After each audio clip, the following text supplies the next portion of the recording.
Exercise 3.1, question number 5.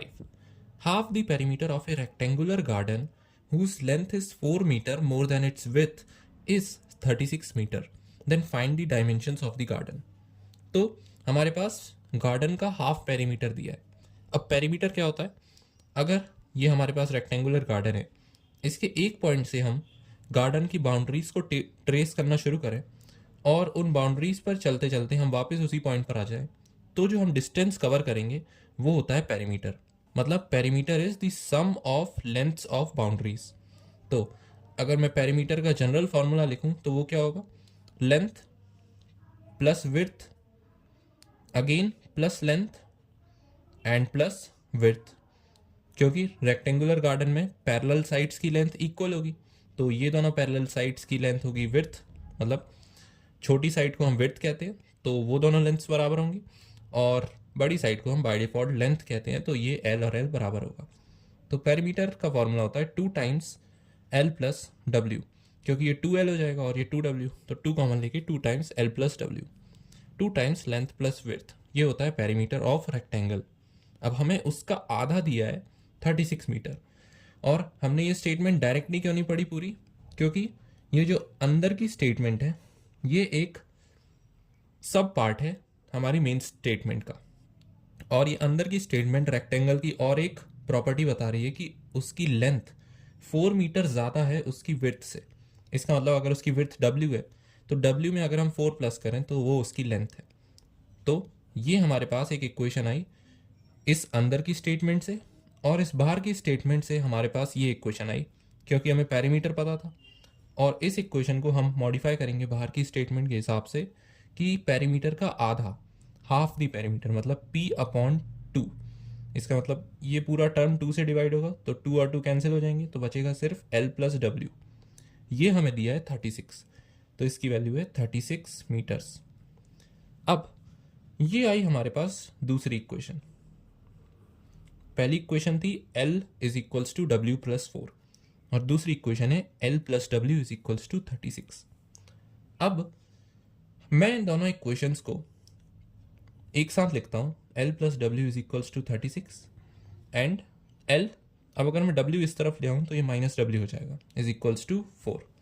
ये दो equations हैं, इसका मतलब ये pair of linear equations in 2 variables.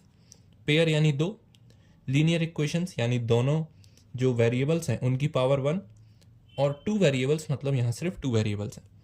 अब इन दोनों को मैं ग्राफिकल मेथड से भी सॉल्व कर सकता हूँ, लेकिन पूरा ग्राफ ड्रॉ करना और उसके बाद 2 लाइंस बनाना, उसके बाद उनका इंटरसेक्शन पॉइंट फाइंड करना, ये बहुत ही ज़्यादा हेक्टिक प्रोसेस है. हम इसे डायरेक्टली कैसे सॉल्व कर सकते हैं? अगर हमारे पास ये 2 इक्वेशंस हैं तो इन्हें क्विकली सॉल्व करने के लिए हमारे पास 2 मेथड्स हैं. एक है सब्स्टिट्यूशन और एक मेथड है एलिमिनेशन. और बाय डिफॉल्ट एक ग्राफिकल मेथड तो है ही.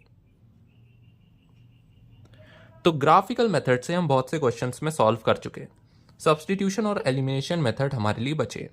तो इस क्वेश्चन में मैं इन इक्वेशंस को सब्स्टिट्यूशन मेथड से सॉल्व करने का ट्राई करता हूँ. अब सब्स्टिट्यूशन में क्या होता है कि हम दोनों वेरिएबल्स में से किसी एक वेरिएबल को दूसरे वेरिएबल के टर्म्स में लिखते हैं किसी एक इक्वेशन में. तो अगर ये इक्वेशन में देखूं तो L जो है W के टर्म्स में लिखा है. मतलब हम कह सकते हैं कि L is a function of W. We can say that, क्योंकि ये पूरे टर्म में W ही आ रहा है और एक कांस्टेंट है 4, तो L is a function of W हम कह सकते हैं.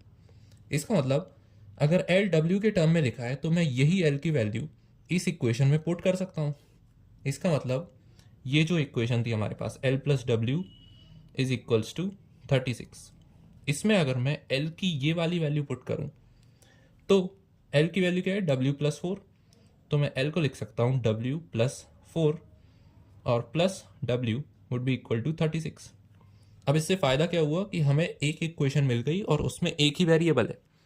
तो जितनी नंबर ऑफ इक्वेशंस हमारे पास होती हैं, अगर उतने ही वेरिएबल्स हैं तो हम इक्वेशंस का सॉल्यूशन आराम से फाइंड कर सकते हैं. और यहाँ तो एक इक्वेशन और एक ही वेरिएबल है, तो मैं डायरेक्टली इसे सॉल्व कर सकता हूँ कि W plus W is 2W plus 4 is equals to 36. So 2W would be equal to 36 minus 4. So 2w would be equal to 32 and w would be equal to 16. तो हमने L के terms में W को find किया, ये तो हमें already मिल गया था इस स्टेटमेंट से। उस L की वैल्यू को हमने दूसरे स्टेटमेंट की इक्वेशन में रखी और उसके बाद W की वैल्यू हमने फाइंड करी 16। अब L कैसे फाइंड करेंगे? अगेन W को हम इसमें सब्सटीट्यूट कर देंगे क्योंकि हमने पहले L को इसमें सब्सटीट्यूट किया था, और अब W की जो एक्चुअल वैल्यू हमें मिली है वो हम फर्स्ट इक्वेशन में सब्सटीट्यूट कर देंगे। So L would be equal to W की वैल्यू इज 16 प्लस 4, तो L की वैल्यू हो जाएगी 20 मीटर्स।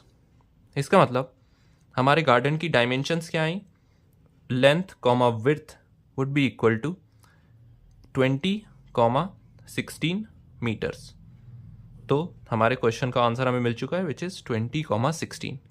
अब इसे हम वेरीफाई भी कर सकते हैं इस इक्वेशन से, क्योंकि इसमें तो ये ऑलरेडी वेरीफाइड है। अगर W की वैल्यू 16 होगी तो L की 20 ही होनी पड़ेगी। इस इक्वेशन से अगर हम वेरीफाई करें तो L की वैल्यू है 20 और W की वैल्यू है 16। 20 plus 16 is 36। So this is verified.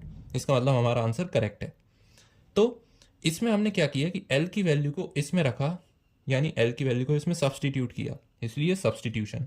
और फिर W का जो आंसर आया उसको हमने पुरानी इक्वेशन में सब्सटीट्यूट किया, तो W की वैल्यू भी इधर सब्सटीट्यूट हुई, इसलिए सब्सटीट्यूशन। तो इस मेथड में हम किसी एक वेरिएबल को दूसरे के टर्म्स में लाते हैं, उसको किसी एक इक्वेशन में पुट करते हैं, और उस इक्वेशन से जो एक वेरिएबल की इक्वेशन मिली है हम उसका रिजल्ट फाइंड करते हैं और उसे प्रीवियस इक्वेशन में पुट करके दोनों का आंसर फाइंड कर लेते हैं। So this is the answer of the given question.